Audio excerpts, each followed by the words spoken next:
Si Bagyong Goring po ay bahagyang lumakas. Ngayon po ang lakas ng hangin malapit sa mata ng bagyo ay nasa 165 kilometers o 165 kilometers per hour. Samantalang ang pagbugso ng hangin ay nasa 205 kilometers per hour. As of 4 o'clock ng hapon, huling na mata ng layo ng sentro ng bagyo ay nasa 165 kilometers silangan ng Calayan, Cagayan. Inaasahan po natin kikilos generally northwestward sa bilis na 10 kilometers per hour. Kasalukuyan, patuloy niyang hinahatak ang habagat ni Goring at itong habagat ay patuloy nakakaapekto sa malaking bahagi ng bansa kasama ang Metro Manila. At yung severe tropical storm Haikwe ay nasa labas pa rin ng ating Philippine Area of Responsibility.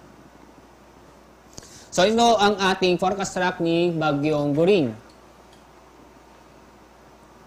So sa bukas ng hapon, inaasahan po natin ang layo ng sentro o mata ng bagyo ay nasa 135 kilometers ng west ng Basco, Batanes. Inaasahan po natin lalabas ng PAR, maaaring pong bukas ng gabi or Thursday ng umaga. Pagdating ng Thursday ng hapon, ay nasa labas na po ng ating Philippine Area of Responsibility. Nasa layong 405 kilometers west-northwest ng Itbayat, Batanes. At patuloy itong kikilos patungo sa may southern portion ng China.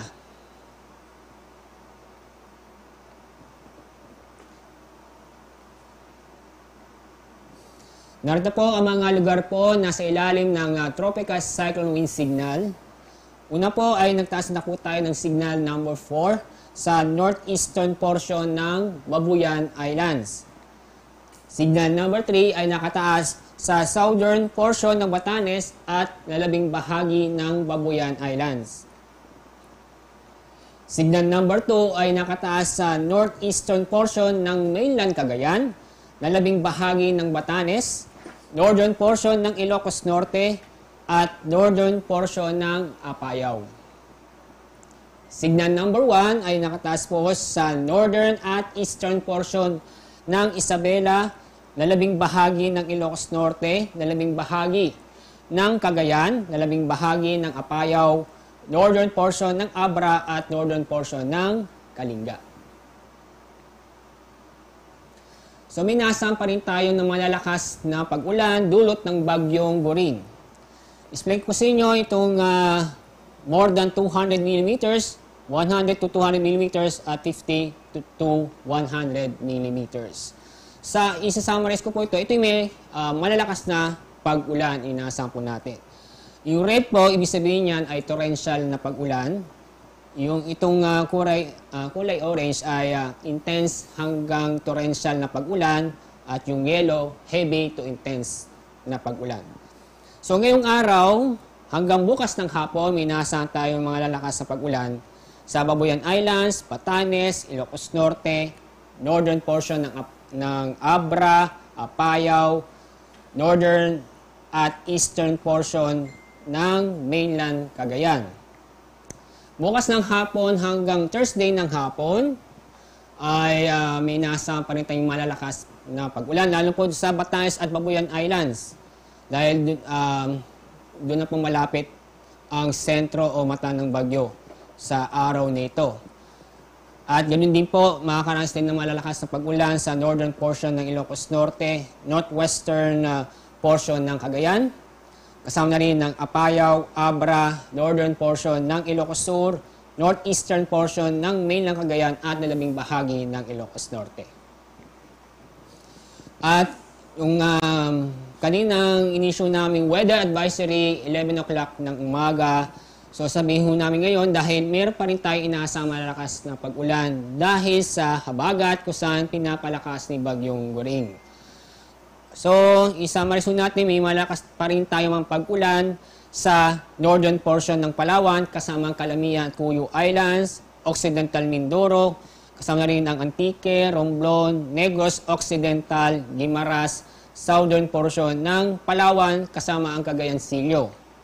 Bukas, malalakas na pag-ulan na maranasan sa Occidental Mindoro, Zambales, Bataan, northern portion ng Palawan kasama ang Calamian at Puyo Island.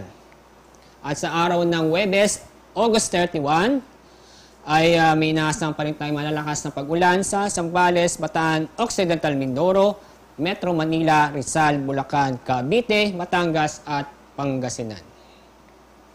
At dahil sa may inaasahan tayong malalakas na pag-ulan ngayon at sa mga susunod na 2 hanggang 3 araw, ay patuloy pa rin tayong mag-ingat at alamin po ang ligtas na lugar dahil nandiyan pa rin po ang banta ng landslide at flash flood.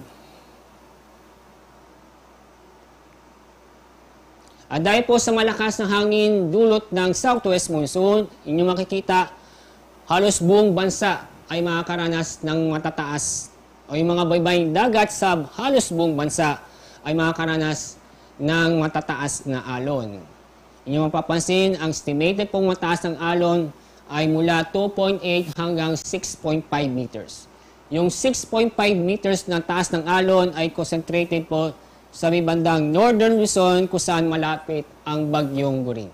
So ang mga lugar po na sa ilalim ng gale warning ay sa Isabela, Batanes, Cagayan, kasama ang Babuyan at Calayan, Ilocos Norte, Ilocos Sur, La Union, Pangasinan, Aurora, Bataan, Zambales, buong Palawan, Romblon, Marinduque, Occidental Mindoro, Oriental Mindoro, Cavite, Batangas, Metro Manila, Quezon, kasama ang Purilo Island, Catanduanes, Camarines Norte, Camarines Sur, Albay, Sorsogon, Masbate, Antique, Aklan, Capiz, Iloilo, Guimaras, Negros Occidental at Negros Oriental, Bohol, Siquijor, Cebu, Leyte, Southern Leyte, Northern Samar, Samar at Eastern Samar.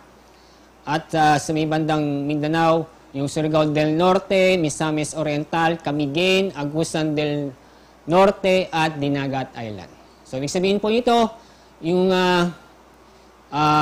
paalala po sa ating mga kabayan na huwag mo nang pumalaot sa mga nabanggit na lugar dahil nga po matataas ang along inaasa po natin ngayon at sa mga susunod na 24 oras. Dahil sa southwest monsoon, makakaranas po tayo ng paminsan-minsang malalakas na hangin. Ngayon, sa Aurora, Bataan, Bulacan, Metro Manila, Calabarzon, Mimaropa, Bicol Region, buong Visayas, Dinagat Island, Camiguin, at sa malaking bahagi ng Zamboanga Peninsula. Bukas, may inaasahan pa rin tayong paminsan-minsang malalakas na hangin sa Ilocos Region, Zambales, Bataan, Bulacan, Aurora, Metro Manila, Calabarzon, Mimaropa, Bicol Region at ang Visayas. Sa araw ng Huwebes, meron pa rin tayo inaasang malalakas o paminsan-minsang malalakas ng hangin sa Ilocos Region, Cordillera, Zambales, Bataan, Bulacan, Aurora, Metro Manila, Calabarzon, Mimaropa, Bicol Region at Western Visayas.